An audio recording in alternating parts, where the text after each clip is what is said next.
Today I'm going to be reviewing this classic Scattergories game. Now this is the original one. I believe they do have many different varieties of Scattergories, but this is just the original one. Essentially how it works is each person is going to get one of these. Now if you don't have enough of these, that's okay. You can certainly create more or just use boxes. Basically what you're doing is you're going to try to hide your answers from the team.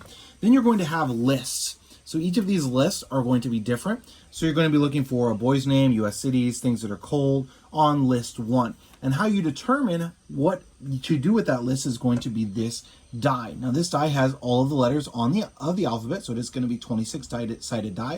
You're going to roll it. That landed on an M.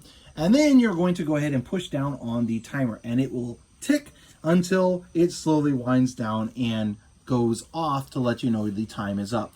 So for example, for M, a boy's name might be Matt, or U.S. cities might be, I don't know, can't even think of anything right off the top of my head. But essentially you're just going to have to go through and get these letters to match those. The first letter that you write down has to match the letter that was rolled on the die.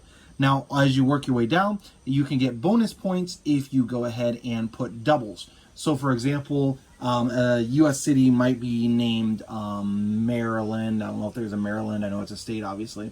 But that would just be 1 point. Things that are cold, maybe you could put moo, I don't know, like moo juice or something like that. You can be a little bit, use a little bit of, I can't think of the word. You can use a little bit of variations or those sorts of things. School supplies. So maybe you can think of things that start with an M for school supplies. So maybe it wouldn't be a backpack, obviously, but maybe a marker or something like that.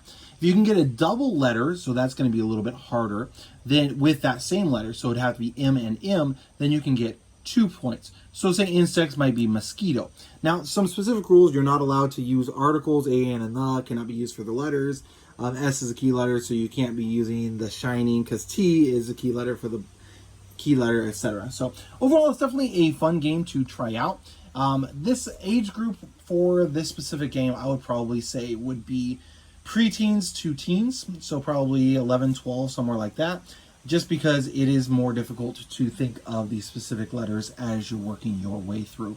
Overall, it is a fun game to play.